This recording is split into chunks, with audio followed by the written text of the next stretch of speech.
This is the sort of stuff that I talk about on Twitter, and it gets me into a lot of trouble. But the way the movie frames it is that what he is doing is wrong. It does not frame that what she is doing is wrong. In like pieces, the occult, esoteric understanding of God, that's exactly what it's supposed to communicate. Which isn't surprising because they're all occultists in Hollywood anyway.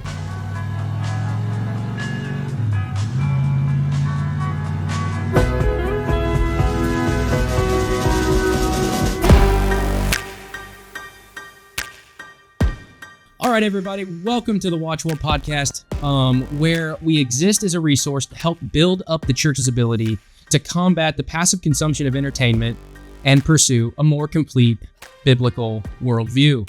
I'm your host, Parker, and this is my co-host, Nick. Nick, I get a drum roll here, man. Nick, how was your week, man? It was an okay week. It got a lot going on. But yeah, it was an okay week. It's good to get back to recording this, talking about movies, and excited to have our guest here. So, yeah, good to go. Yeah, me too, for sure.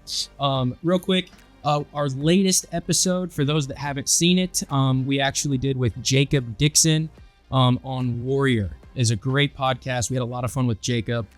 So check that one out if you've got the time. And we've got another episode coming out with Civically Minded, Corey Wing, Civically Minded on Twitter. And we reviewed Hoosiers, the basketball movie. And that was really good as well. A lot of fun.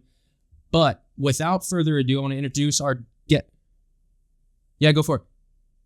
Yeah, we did. We did it. 3 Indiana boys in the Hoosiers.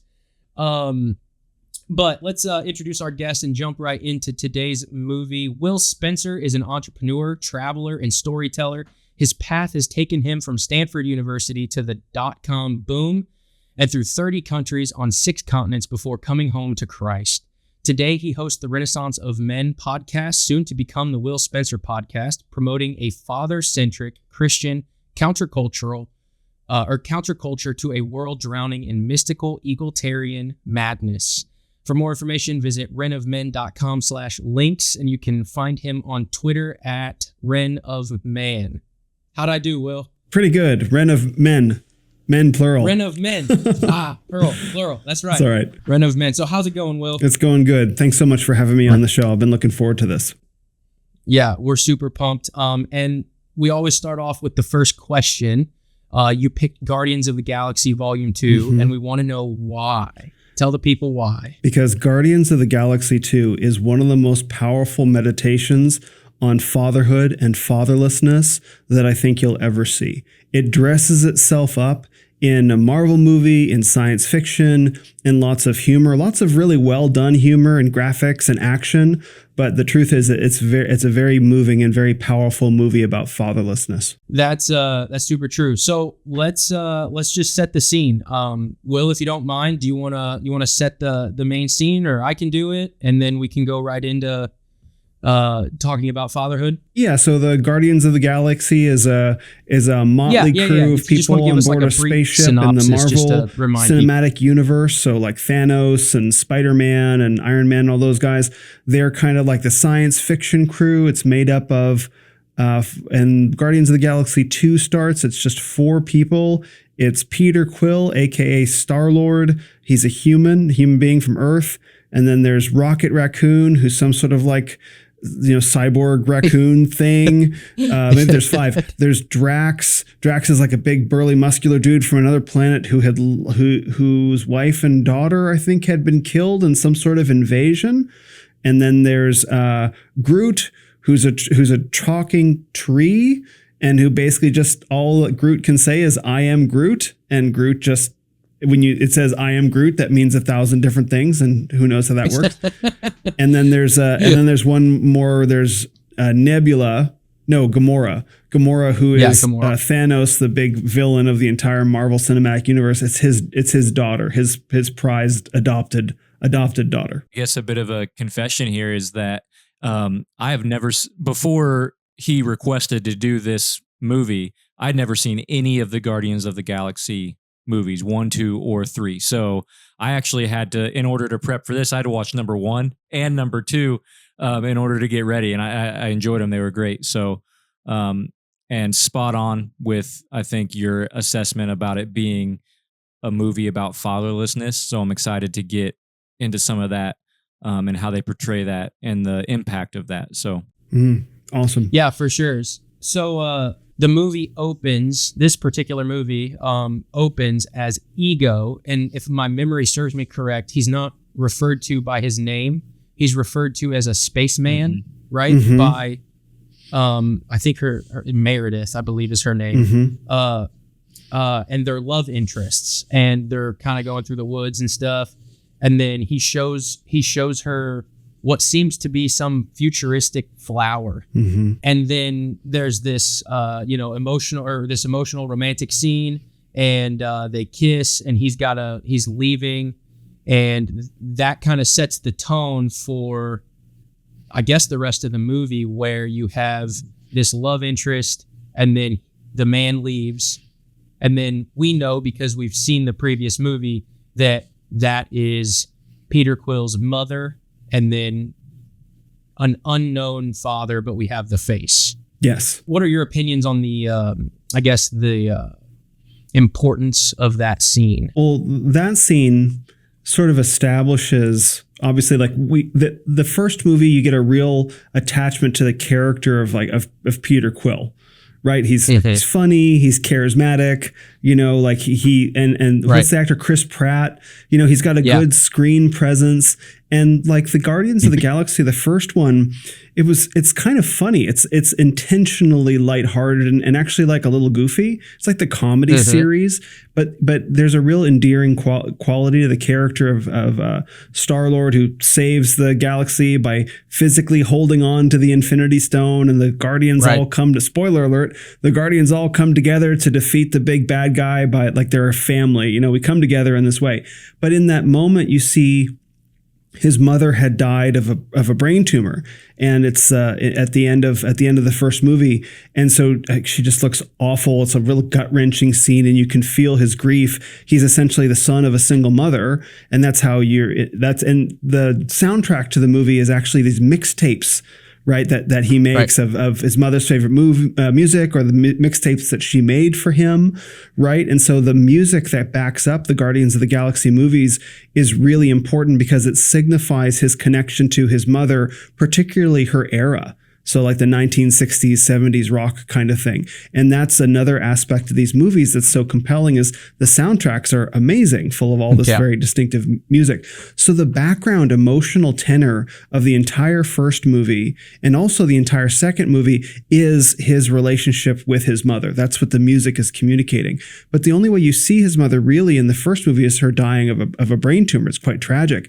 But then to start the second movie with this woman where she's young and she's in love and she's driving the hot rod, with the guy down the road and everything like that, it's sort of like, oh, this is really interesting. We're going to get a sense of Peter Quill's origin story here. Like, oh, what happened here? This might be his father, etc. So it sets up the whole notion of, and essentially just the last thing I'll say is, like, you cannot feel already that this guy, whoever he is, isn't going to stick around. Right. This is not a scene where she's being like courted and he's going to marry her. Like he flies in as a spaceman, sleeps with her, and he's going to leave. Right. And so there's some, she's been seduced in a very real sense. So there's some feminist kind of messaging going on there as well. So perhaps it shouldn't be a surprise that he's a child of a single mother, given who his dad was. And now we understand that. Right. Nick, do you have anything? Yeah. And that whole scene does a really good job you don't really find out, you can kind of guess, but you don't really find out that this spaceman is going to be the villain of the film until later. And it's kind of, you have, and we do talk about spoilers. So sorry to anyone that's watching this and hasn't seen it yet, but you don't really find that out until later. You kind of assume that is Peter Quill's dad because of who he's with in that moment. And I guess they do allude to that pretty directly, but they do a good job of kind of setting up this stage as if who you later know as Ego truly loved this woman and was true. Like this was an actual romantic scene. Like this is something where like this love exists between two people. They want to be together, but it's that classic movie trope of there's something that the man has to go away. You know, it's like, I've never actually seen the old time movie, but there's a lot of parodies off of it where, you know, there's the man and the woman speaking in the airport, right? And he's, you know, that she's not going to convince him to stay and all those things. And I'm sure people kind of know what I'm talking about, but it played up on those expectations where there's these two people who seem like they're so in love with one another, and the guy has to leave and the girl's going to stay behind. And it kind of makes you feel for them. Like it's lighthearted, but it still is that classic romance, and it makes you feel for the lady that the love of her life is leaving. But you also in the moment think that she's the love of his life too. And so they do a good job of setting you up there, I think, especially for what comes next in the film and all of the things that follow. And then also that obviously sets the stage of fatherlessness. The man leaves and never comes back, leaving his, I don't know, would you call him, I guess you would call girlfriend, and his son there to, you know, alone. And that's where a lot of Peter Quill's character comes from. So I think they did a really good job setting up that dynamic, but also setting up the viewer for the twists and turns that come later in the movie. Mm-hmm. Yeah, you don't really know what you don't know what the flower is about, really. Right. I mean, no, you don't. When I first saw this movie, I think I probably had a very different reaction to that scene than I did now. Like I just kind of accepted, like you said, it's the standard movie trope. The man's at the train station or the airport, and the bus is leaving, and he's got to say goodbye, and he's going to go away, right? And she's left waiting or something like that. This time I was actually kind of revolted by that scene. I'm like, in this exact scene is so much of what's wrong with our culture today. Like, why are maybe like, this is going to sound funny, but why are they driving around unsupervised? Why does she think this is okay?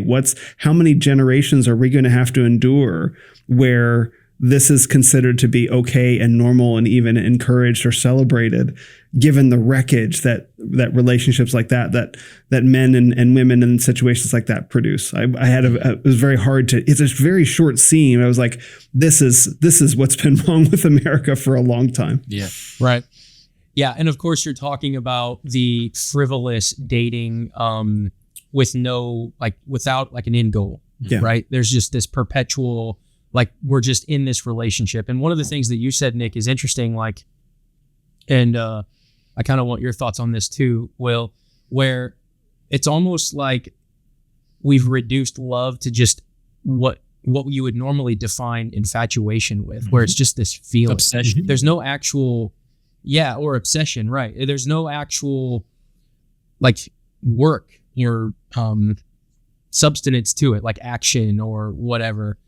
So when we see that scene of him saying like, "Oh, I love you," and all of this, like instead of committing, which would be the act of love, he leaves, right?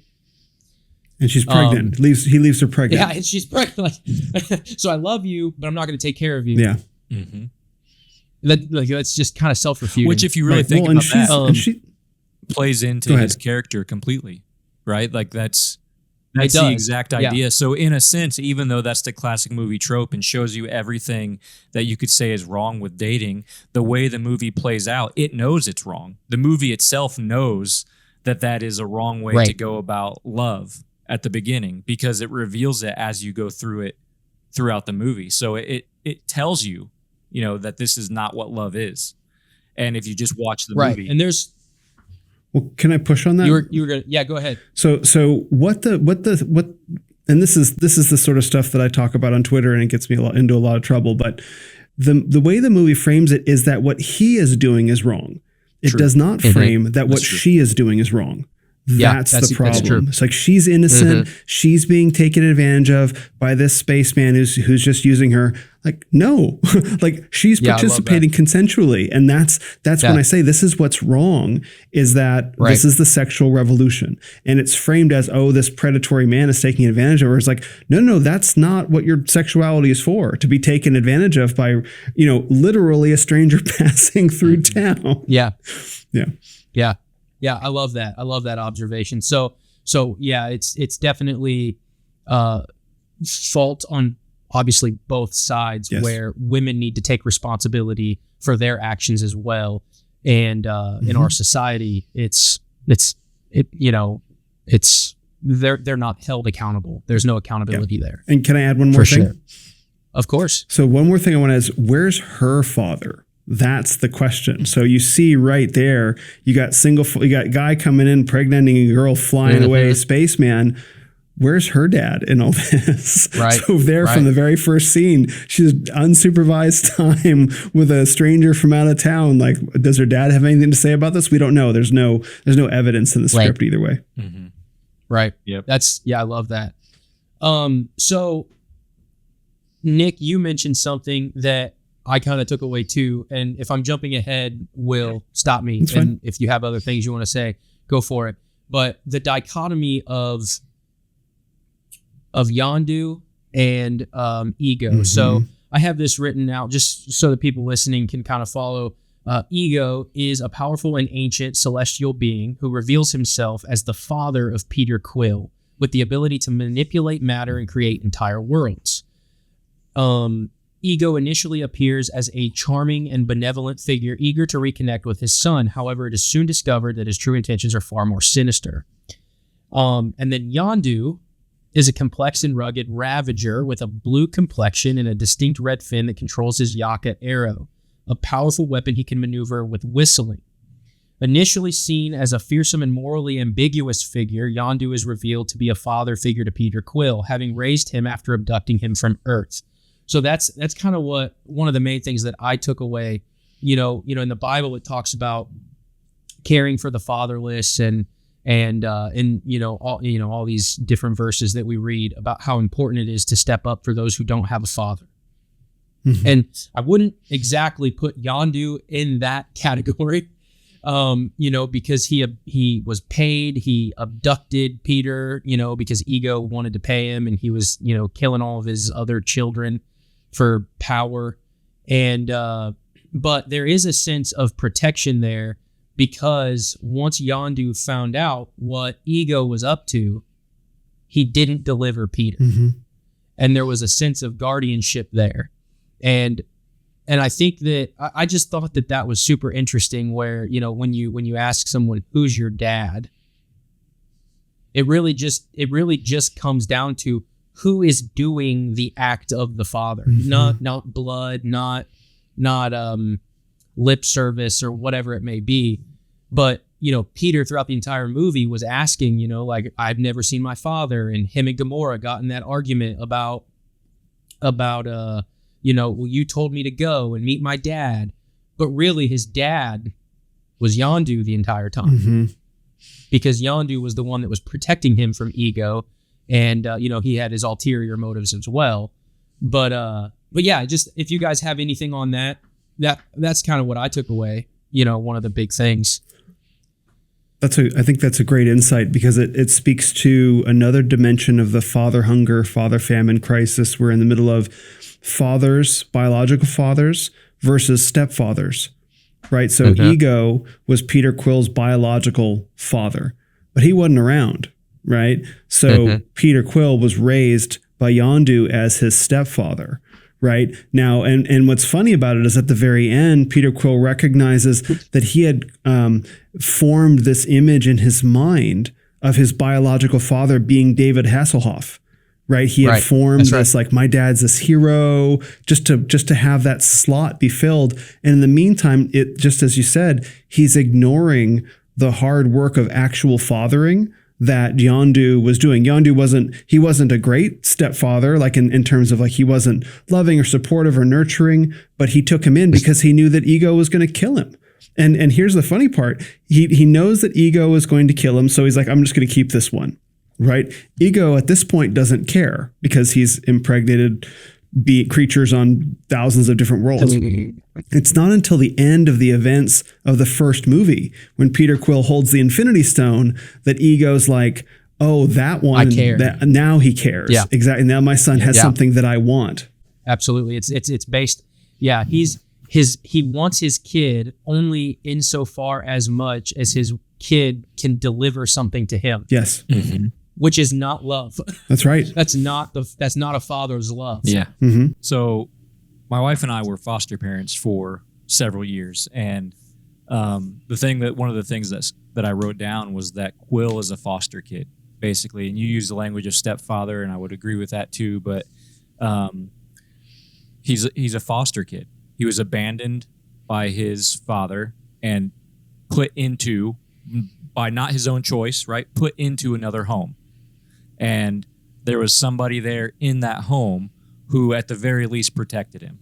Whereas his biological father abandoned him, there was another man who would at least protect him, right? This father wanted nothing to do with him. Here's another one who will teach him things, right? Even if that is to steal and to do things and use him as, to get partially what he wants. But he protects him and he teaches him things. And it's not obviously not a perfect relationship. But that was the takeaway for me is that as formerly as a foster parent, that dichotomy in that relationship was displayed so well because in our situation, our foster kids eventually left our house and were reunited with other family members. And at one point that happened when we were like, this isn't ready, right? This shouldn't be happening. They're not actually being parents and, things like that. And we were very disappointed by that, but it was out of our control. But so Quill is this foster kid abandoned by his father because of his father's selfish ambition. And then when he's reunited by his father, it's only so that Ego can use his son as a pawn towards that same selfish ambition, right? Mm-hmm. Nothing has improved. Nothing has changed. Quill goes through life thinking, I wonder who my dad is, and having internal feelings of just complete inadequacy, insufficiency, and like I'm nothing. I'm less than nothing because of who my lack of knowledge of my father. And yet, when he finally meets his father, all of those negative things are reinforced by his father. And the other thing that's really, really interesting, Peter, growing up, his father could have been literally anybody, right? And he creates this image in his head of David Hasselhoff, which was pretty funny, touring Germany and all of those things. He creates this image in his head, filming Knight Rider and all that, David Hasselhoff's famous for. And then in that conflict near the end of the movie, Ego can literally present himself as anything, right? So Peter grows up thinking, my father could be anybody.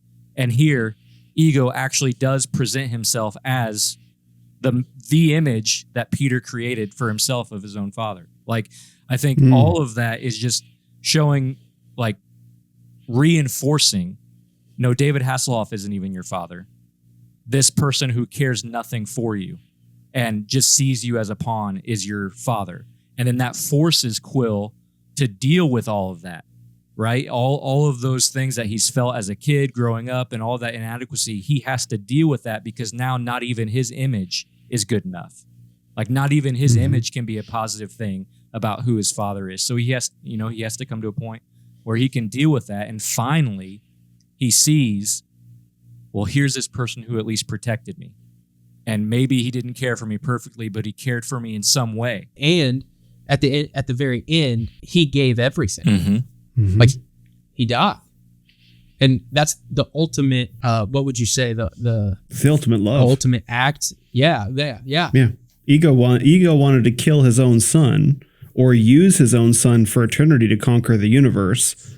And Yondu gave his own life, gave his own existence for Peter. Right? Mm-hmm. But like, that's right. Yeah, that's the real love. That's real fatherly love. And Peter only learns it at the very last second. Yeah. Right. He has that. And that's a shame. Yeah. That's the probably what the tragedy of the entire film, I would say, is the way Chris Pratt in his acting as Peter, he sees Yondu and they go out into space and Yondu saves him, and then you see it click. Yeah. Just that motion, that emotion, you see it click, and then you see Yondu fade away, and that's like he didn't realize that was his true dad. Yeah, and that's the tragedy of the film, I would say, for sure. One last thing about ego is that he only cared about the fact that he saw himself in Quill, right? Because all of his other children weren't good enough because they didn't have the deity. Right, they didn't have the, I don't know. Would you call it a god nature? Is that what they're kind of signifying in the film? That he's part. I mean, part for God, a god, he was a pretty terrible. Yeah, one. But he saw himself celestial in Peter, DNA. and he didn't see himself in his other children. So the only thing that he actually cared about was still himself. Yes, right. That's true. And it's like they named the character Ego. It's like it's a little on the nose, but it's like okay, you're right. Like, and the hysterical thing about this character is that like he's like, I'm finally going to be not alone, but I'm going to cover the universe in myself. So funny, Like, how are you not going to be alone? Like, you're going to be more alone than ever. Yep. Right. I'm going to be in perfect community with me, myself, and I. Exactly. Yeah. And just a quick side note. One of the interesting touches of the movie is that the opening action scene is preventing this big weird flesh space monster, right, from coming down and stealing batteries. Right. And Rocket Raccoon steals the batteries. And that's what kicks off kind of the action of the movie. And then what is Ego doing? He's stealing his son to make him into a battery. Mm-hmm. Oh, wow, yeah. that's good. He says, you're going to spend eternity as a battery. Like, it's just. That's right. Yeah. I don't know that there's any deep symbolism there. It's just an interesting kind of touch. Yeah. Mm-hmm. Well, yeah. And the connotation, whatever that. I forget who the gold women were. The sovereign. That matriarchy, the sovereign. Yeah. That's like a matriarch. that whole thing was super weird. Just the matriarchy. And just real quick about Yondu, even though he gives his life for his son, and it's a heavy scene, right? Like, it's not a lighthearted Marvel Guardians of the Galaxy scene. Like, it's heavy. But then even in that, there's redemption, because then he gets cremated and then all the Ravager clans show up and there's this big celebration with the fireworks, and he earns Sylvester Stallone character Stakar's approval because he had been cast out for doing that many years ago. And the funny thing is, even Yondu himself is fatherless because he was a slave boy. His parents sold him, and then Stakar rescued him. So Stakar was his father in a way. Right. And so you can just see this as you follow the chain all the way around the story. Every single character who appears in the film is fatherless in some ways. Like even the sovereign, like, don't they just like create themselves? They genetically engineer themselves. Right. So there's not a single real father anywhere in the entire story except for when Yondu gives his life. That's when you really feel the presence of self-sacrificial fatherhood. And it's only there for a brief second. And then it's so deeply honored with this closing scene with all the fireworks and stuff. But essentially all the characters, every single one, is struggling with father hunger, abandonment, abuse, all of them. Yeah, and I think that's a really good point. Even so Yondu fought, like, now that you say that, I'm kind of seeing it where Yondu fathers multiple people throughout the film, more so than just Peter, because even his exchange with Rocket, the raccoon, where what does Rocket say? He says something like, "You don't know me" or something, and then Yondu goes off of this, and he's like, "I am you." Yeah.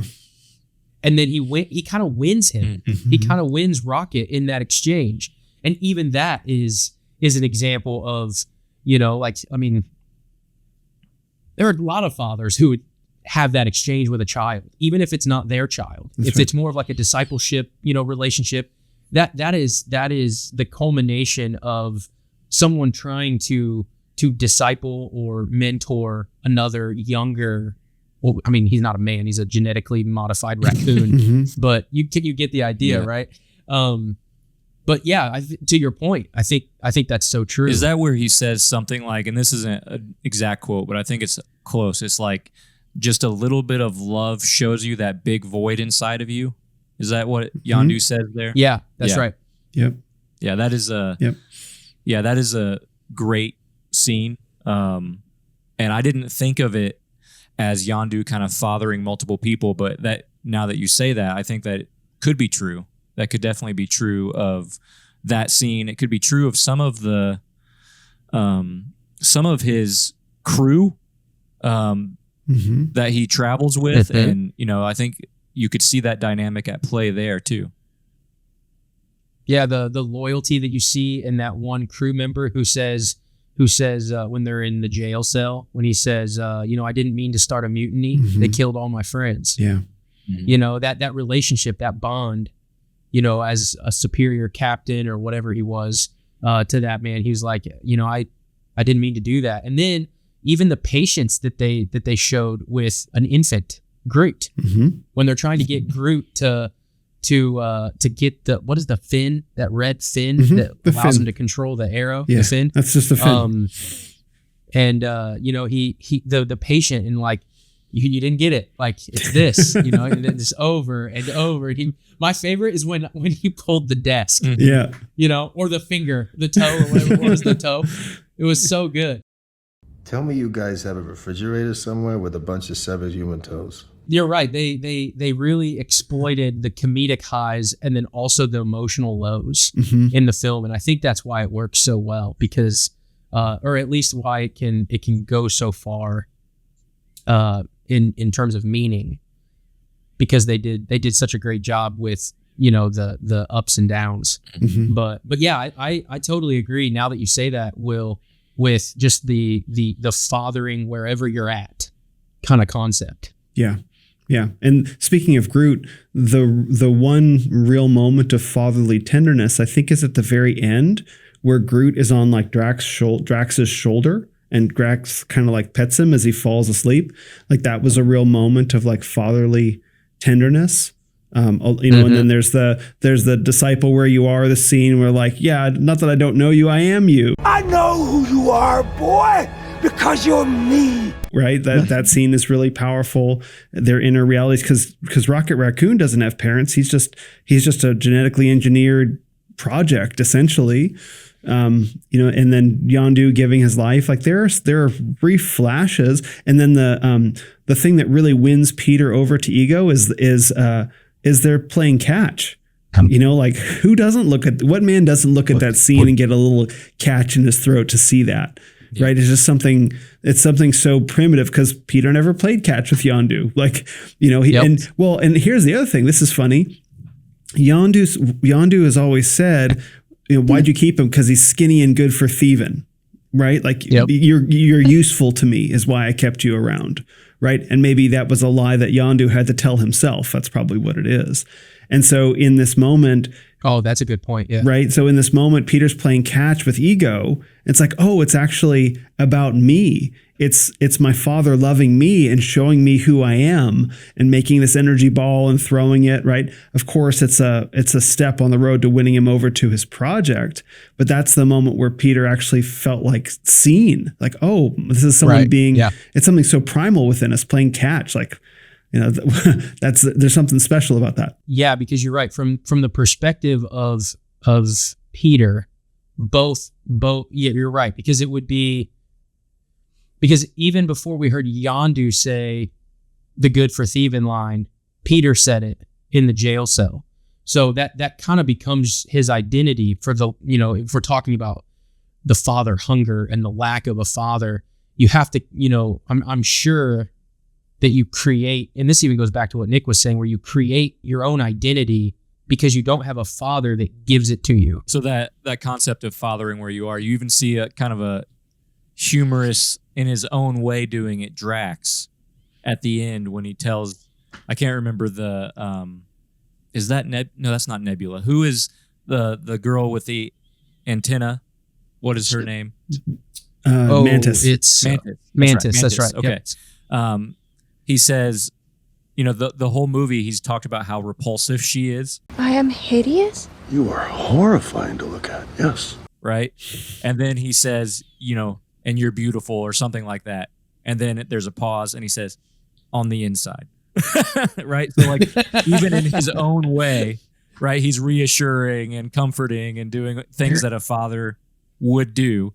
Obviously Drax has his own quirks, but that theme is present even in that kind of humorous exchange too. Their interaction is really interesting because she's also this empath where she touches somebody and she can feel their feelings.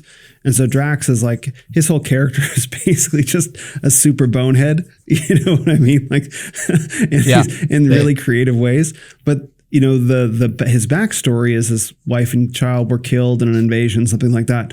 And then, and that's his whole animating thing. I think that he wants to kill Thanos because Thanos led that invasion that killed his wife and daughter. But then Mantis puts her hand on his shoulder during one scene and reveals like this deep inner grief that he's feeling. This because whether he's stoic or whether he's choosing this way or he's just not able to express his emotions because that's his alien species is unclear. But she reveals that inside he feels so much more than he's saying. And the shot on his eyes reveals that, like, he's aware that something is coming out that he has felt privately that he's aware of, but he's never expressed it. And that reveals the inside of his character. And I think there are probably going to be a lot of, I thought in the moment, a lot of young women, but probably a lot of men as well, who grew up with fathers who were not emotionally expressive, but who actually felt quite deeply, right? They didn't have the language. They weren't taught to express it. Maybe it wasn't appropriate. Who knows? 1,000 different reasons men don't engage in emotional expression. But like that little bit of something would have been valuable to someone watching. Like, I wish my dad had revealed what was actually going on with him that whole time instead of being stoic. And that's definitely, there's a ditch on that side of the road that men fall into very easily with identifying with being, the David Goggins, Jocko Willing, good provider. That's great. Amen. Praise God. Hallelujah. And, if you cut yourself off from the emotional realities that your wife and children need to feel, like that's not proper fathering. Now, the ditch on the other side of the road, we see a lot of now with guys holding each other and crying and all that stuff. Like, that's the ditch on the other side of the road. There are times where it's appropriate to cry, of course, grieving, loss, even great joy. David, Jesus, weeping happens throughout the Bible. It's not an unmanly thing to do. It's when you lose control of the experience, right? That's when it becomes unmanly. But there's a lot of encouragement for men to drive into that ditch, but don't be in the Drax ditch where like you've lost something so serious and it's not something that you let people see. Mm-hmm. Yeah. Yeah. Just being genuine and I would say compartmentalizing time and place. And like you said, the discipline with it, you don't want to be flamboyant, but then you also don't want the 1,000-yard stare because if you do the 1,000-yard stare, then you're not going to have a wife and a kid for very long. That's right. That wants to be around you. So that's good. So you brought up Thanos. Yeah. And that's really the only other father that we haven't talked about yet. Mm-hmm. Mm-hmm. I'm interested to hear what your thoughts are on Thanos. Yeah. I mean, he's the lurking presence in the entire Marvel Cinematic Universe until Infinity War. So in some ways, I think probably even going back to the first, maybe not the first Iron Man, I'm not really sure, but not long after, I think Marvel, before they got bought by Disney, knew that they had something they could monetize. Thanos starts showing up as a threat. And I didn't read the comic books, but he was, of course, a major threat in the comic books as well, this multi-book arc. So in this film, he doesn't actually appear, but you see the way that he shows up in the relationship between the sisters Nebula and Gamora. So they're both battle-hardened, girl boss, female warriors. One, I don't know I don't know what movie it's in, but there's a scene where Thanos is invading Gamora's homeworld when she's a little girl, 4 or 5 years old, and like he conquers the homeworld and he just like adopts her and raises her as this like cold-blooded killer. And then her sister Nebula, he's training Nebula the same, and he has them fight. And every time Nebula loses, he replaces a part of her with machinery. And so when that reveal comes, like she's already mostly android. She's got a tinny, hollow voice. Her hand is a metal claw. She's got, so like, not only did she get beaten up by her sister as part of a sister's fight thing, her own father, right, like replaced her with machinery. And so like legitimately, these are two legitimately abused characters, sisters that should love each other, but they hate each other. And Nebula's quite mentally ill. She describes herself as a sadist, someone who gets sexual pleasure from pain. That's hinted at throughout. And so he's a presence a strong presence in their relationship, even though we never really see Thanos. Yeah, so in the movie we get the dichotomy between the abusive father for the women, and then at the beginning of the movie we get the absent father for the woman, and I just thought it would be interesting to kind of open that up. Nick, did you have anything to say? No, I just think it's incredibly well done how they weave that theme throughout, and even at points when most viewers probably wouldn't notice necessarily that it's still part of that theme. It's just so ingrained in everything that happens in the film. I just think they did a really good job of making sure it was present there. Because some of these moments, I don't think I usually watch pretty attentively, and I don't think I noticed it. I mean, this was the first time I've seen the movie, but some of these instances and some of these parallels with fatherhood, I don't think I saw them the first time that I watched it, or at least they weren't prominent enough to stick out to me that first time. But it is, as you guys are talking, I'm thinking back to most of the film and how integral that theme is to almost every single scene in the film. So that's really good. And one question that I had come to mind, and this is kind of moving in a different direction, but sometimes we don't do this all the time, but sometimes we like to come up with questions. If you were to sit down with, your kids or with a group of people and you wanted to think of like what type of question might prompt some discussion and help us to watch this movie well. One thing that keeps coming back to mind for me is ego, being that Hollywood is mostly atheists and unbelievers, is ego how unbelievers view our God? So we can watch it and we can say, oh, that's definitely a false God, right? Because we're believers, we know the word, we know who God is, we know him, we have a relationship with him through Jesus Christ, we know him, we know his character, and we know that would be false. But do unbelievers, if there was an unbeliever writing this story, are they writing it in a way to try to tell us who they believe God to be? Do they believe that this ego is a picture of who God is? So it's a really interesting question, because I have a note about this. So ego's origin story, that he was just a consciousness floating in the void that slowly realized itself and then began to assemble matter and then started looking for connection, like that whole thing. That is the esoteric story of where God came from. So, and I know this because I spent 20 years in that New Age world where the Bible is not allowed, except, if you're pulling, mystical truths from it that aren't actually there. But in the story of like Kabbalism, occultism, that there's the question, where did God come from? In that world, God, it's not really clear what God didn't self-create. God just popped into existence, realized that it was alone. God realized, we'll say he, just for convenience.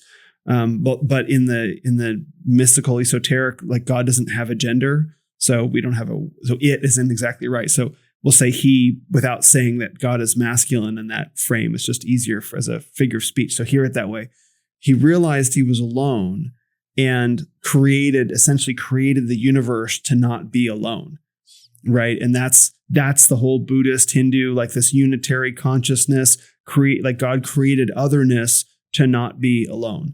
So while the average, atheist secular viewer might be tempted to do that in a way, might see it that way, And like pieces, the occult, esoteric understanding of God, that's exactly what it's supposed to communicate. Which isn't surprising because they're all occultists in Hollywood anyway. Yeah.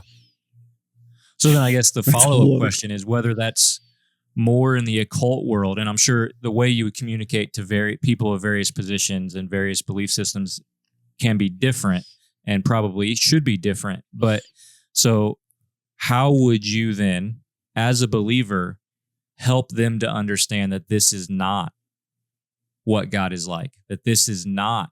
So if I'm let's say I'm talking to, a group of teenagers or something that is watching Guardians of the Galaxy at my house or something like that.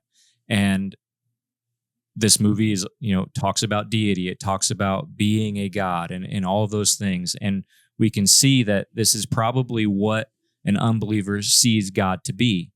Then the follow-up question is, how do you communicate with somebody to teach them and show them that this is not who God is, and that we can actually see that this is not at all what the Bible says God's character is? How would we communicate that to whoever it is that we're trying to communicate with?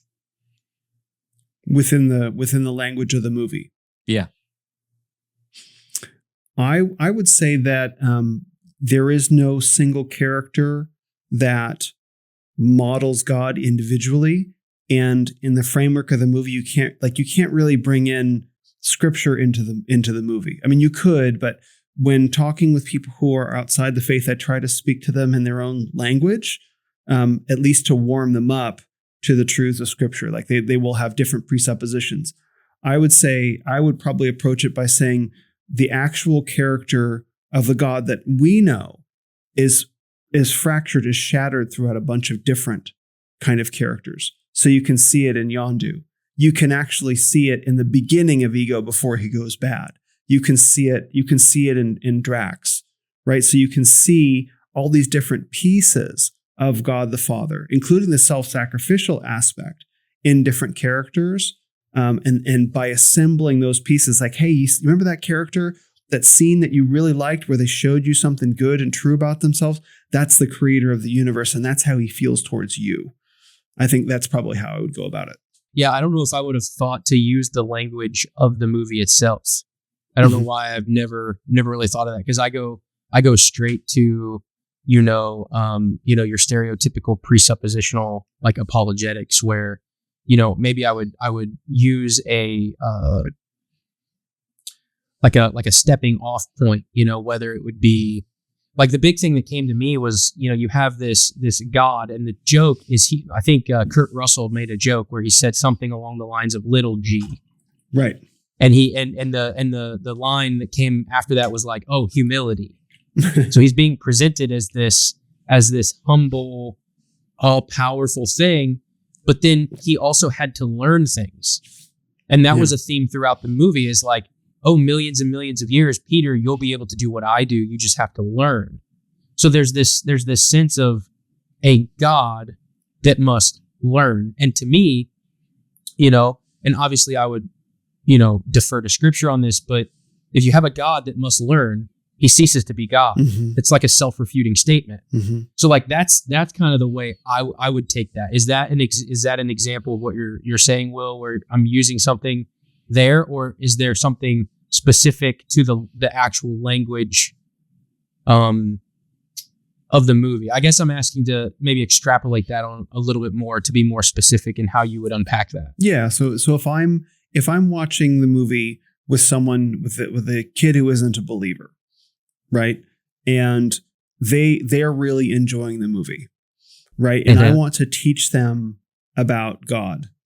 But God, as I know him, doesn't appear anywhere near that movie. Right. Right. And ironically, just as an aside, doesn't really appear anywhere in the Marvel Cinematic Universe, even when Thanos is about to wipe out half of all life in is it the galaxy or the entire universe? God still doesn't make an appearance. And obviously, like, that would be a whole different story. People aren't as good storytellers as Tolkien is to have God be woven throughout the story in invisible ways, right? That animates the story, but nonetheless. So God doesn't appear, though, anywhere in the Guardians of the Galaxy universe, particularly in that movie. But we can agree, me and the young man watching it, we agree on this ground. Like, we can stand in here together, right? He's come with me that far.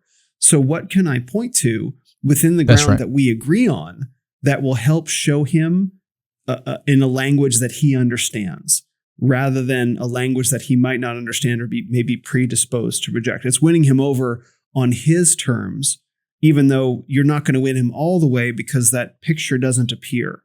Like, you're not going to get a picture of the one true and living God in Guardians of the Galaxy, but you'll be able to give him clues to say that, like, okay, so you can to your point, Nick, about whether secular people are viewing ego as God.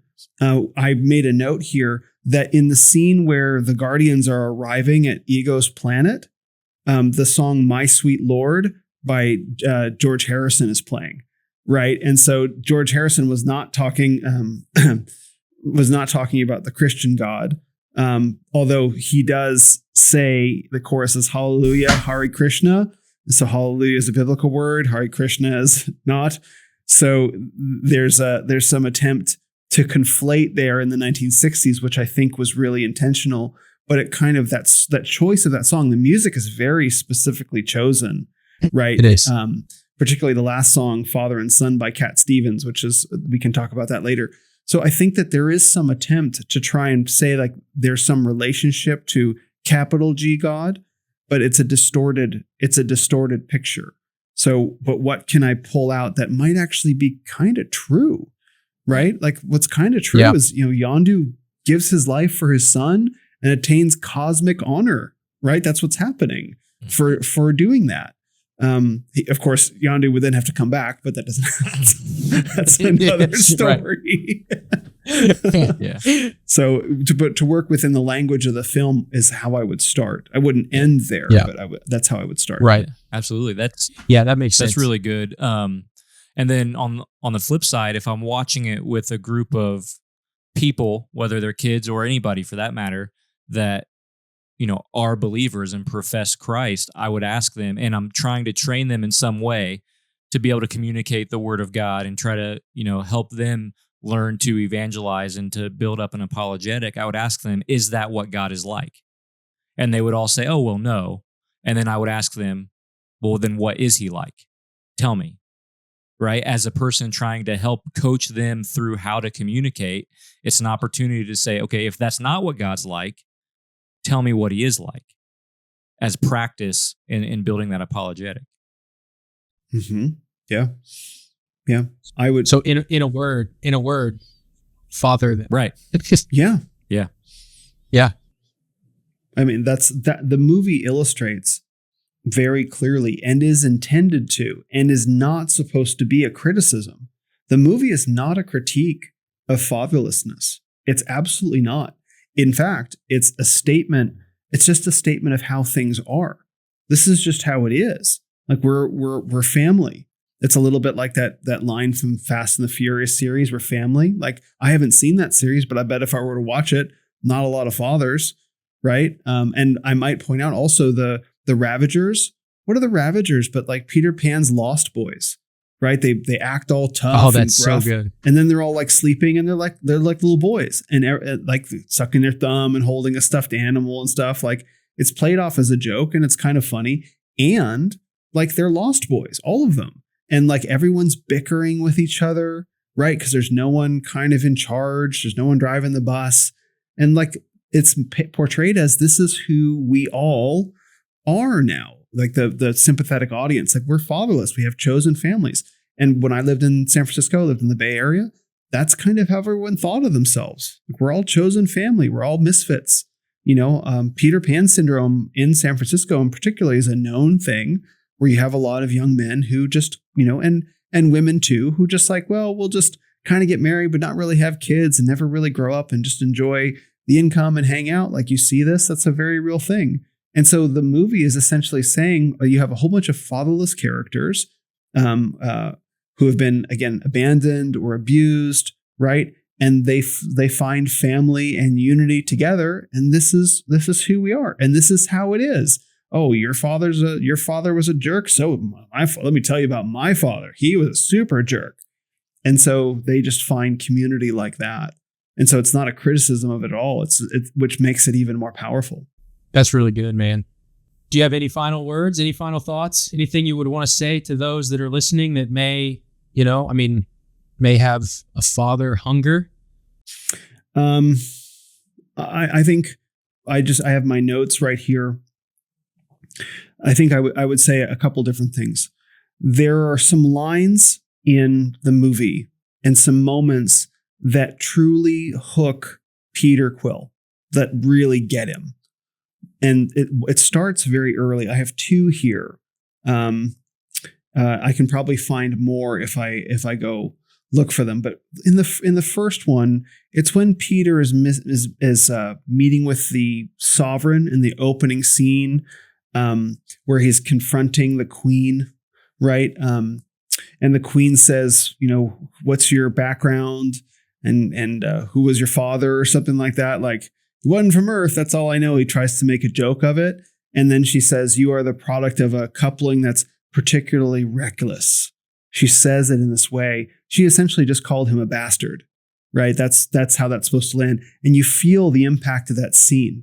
And then when Ego shows up, he says to him when they're around the fire, he says, even out where I am around the edge of the galaxy, we've heard tell about the man they call Star-Lord, right? And you like, he kind of perks up with pride.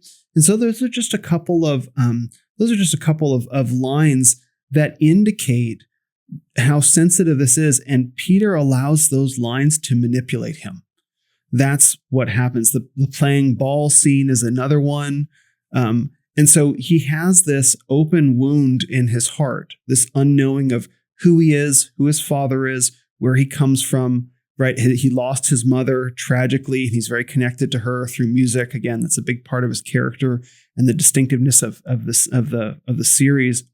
And so he is able to be manipulated with people playing on that in him. And you can see that gets so dangerous for him and for all of his friends, because all of his friends almost die as a result of him allowing himself to be manipulated by this unresolved issue. And he almost dies as well, right? He almost turns into a battery for eternity to fuel, his biological father's conquest. And so I would say to people listening to be, who may have experienced this in various ways, this may be hard to hear, but the way that we heal this is perhaps counterintuitive. The secular therapy culture will say we have to get our parents to apologize to us. We have trauma. You have trauma from your father or your mother, and you have to get them to apologize to you. The Word of God says, honor your mother and your father. And so the way that we heal that wound is to honor them. Now, honoring our parents does not mean, if they are terrible people, that we give them unrestricted access to our lives. That does not mean, that we, if your mother's an alcoholic or your father is a gambler or whatever, that you give your father money or your mom a drink. That's not what that means. It doesn't. If your parents, mess with your kids and say terrible things to them, it doesn't mean you have to invite them for Thanksgiving. But it means reckoning with the fact that this is your mother and this is your father, and God's commandments don't come with an asterisk. And by doing that, by truly honoring, this is where I come from, this is who I am, and God commands me to do this, because if I don't honor my parents, I'm not honoring God. That is what actually heals that and prevents us from being able to be manipulated. Coming into alignment with God's commandments and obeying them in the right and wise and discerning way heals that. And that idea runs exactly 180 degrees counter to secular therapy culture. And so to not be a Peter Quill, to not allow yourself, especially young men listening, to not allow yourself to be manipulated into groups of lost boys, to not be manipulated by demagogues who pretend to be fathers. The way you do that is you reckon with who your human father is, and you honor him in a discerning way. And that will prevent you from being able to be manipulated, which is a very real danger right now in our hyper politicized age. Wow. Good stuff, man. Thank you, man. That was great. It's been a pleasure and a blessing to have you on. I want to thank you for your time. Thank you. Yeah. And, you always have a spot here on our podcast. If you ever want to talk about anything, I've had so much fun. Heavy topic for sure. Yeah. Though. Nick, do you have any closing thoughts? Just echoing what Parker said. Always welcome to come back if you're ever interested. You want to talk about another movie or anything else for that matter. But thank you very much for being with us. I'd love to. And, Parker, I told you, I'm a huge fan of what you guys are doing. I think this is a fantastic idea. I think Christians have rightfully should have an uneasy relationship with the world, especially now.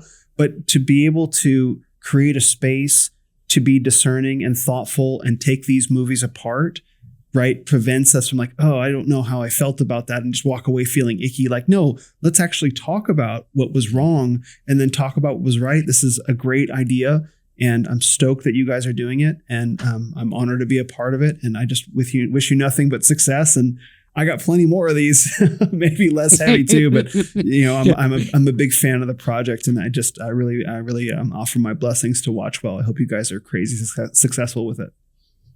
Thank you, man. We appreciate it. Yeah.